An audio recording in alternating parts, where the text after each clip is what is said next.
This year, brands paid around $8 million for 30 seconds of Super Bowl airtime. That's before production, celebrities, or media spend. So is that insane or actually a smart move? In today's podcast episode, we're breaking down what this actually means for marketing, some pros and some cons to running a Super Bowl ad, what this money could do in social media marketing, and then for entrepreneurs, business owners, we're going to think about advertising strategy. Does it make sense to do one big ad or to break things up into smaller ads for your company and then have more of that appearance or airtime with maybe a less budget? This is a bonus episode. I decided to kind of throw this one in there because it is the week of the Super Bowl.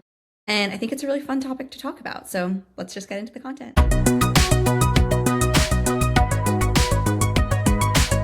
The first thing we're going to talk about is $8 million in terms of marketing. So this is actually more than most startups' annual marketing budget. It's spent on one night, on one ad, on 30 seconds, and then you blink and it's gone. In some ways, this may sound totally ridiculous, but today there's a few things that I want to touch on that why it could be beneficial and why brands continue to dump money into Super Bowl ads. When watching the Super Bowl, there's roughly 100 million viewers at the same time.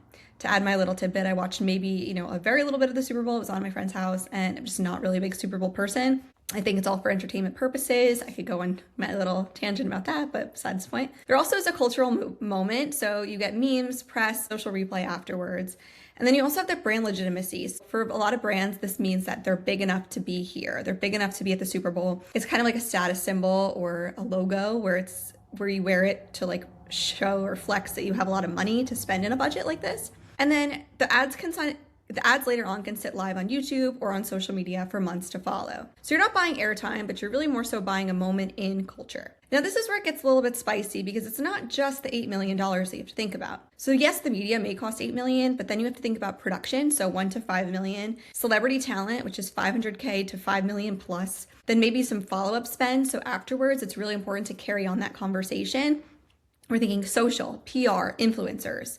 There's a lot to kind of take in. So if you don't really have that $20 to $30 million campaign budget, I'm not sure if spending $8 million on that ad really makes the most sense. It's funny, we were talking about an ad, I think it was Kanye's ad that went out a few years ago, and he spent all of the marketing budget on the ad itself and then didn't have any budget to spend on creative or production. So that's a really funny angle to kind of go about. But how many brands can actually measure that correctly? And then how many just really want the headlines?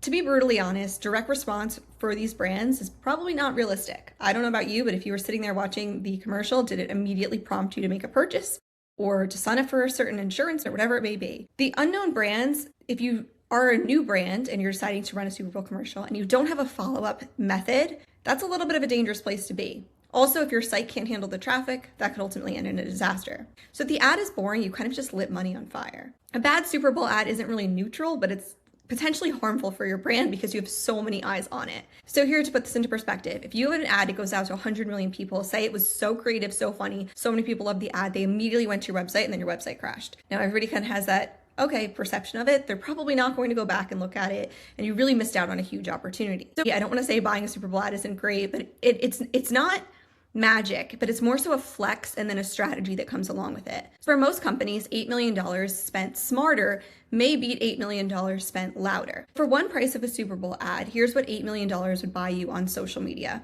And this is looking at really conservative real world math. So the average CPM would be about $6 to $12. And if you took $8 million and you divide it by maybe $10 per CPM, that's about 800 million impressions. The Super Bowl is a mass audience and one night. But social can be targeted, repeatable, and measurable. Here's what $8 million could fund roughly for social media. Say you had 400 creators and their fee was $20K each. Or you had 80 creators and their fee was $100K each. Or maybe you looked at the top 10 to 15 top tier creators and did some paid amplification. So instead of one brand voice, you're actually getting hundreds of trusted voices. You can then take this content and have always on content for a full year. You could run daily short form videos, UGC tested at scale, iteration based on performance. Super Bowl ads are frozen in time, but social ads can evolve. You can then turn into a retargeting and conversion engine. So $8 million would let you retarget your viewers, optimize creative weekly, tie spend directly to sales or signups. So you don't just get that attention, but you actually get the data that goes along with it. This helps to keep you credible. No, it's not one single cultural moment. It's not one mastered experience. There's maybe no Monday morning buzz at the office. Hope you guys enjoyed this brief episode. I know it was a quick one, only about 5 minutes long, but hopefully there's some takeaways in there for you. I think it's a fun topic to talk about as marketers. We hear about how expensive these ads are and we watch some of them and we wonder if it's really worth it. And I think this is something that is going to just continue to happen more and more and throughout the Super Bowls, as it always has. It's one of those kind of status symbols when it comes to marketing, if you can make it to a Super Bowl ad. I don't know, it's interesting to see. I think a lot of people right now maybe aren't putting as much value in terms of celebrity trust or whatever celebrities are promoting. So maybe you don't need as much creative budget when it comes to, booking some actors or talent, because I don't know if they're really moving the needle as much as they used to. And I will talk to you all on Monday's episode. I'm really excited for that next one. It's going to be a really informative interview, so I hope you guys will stay tuned for that one. And have a great weekend.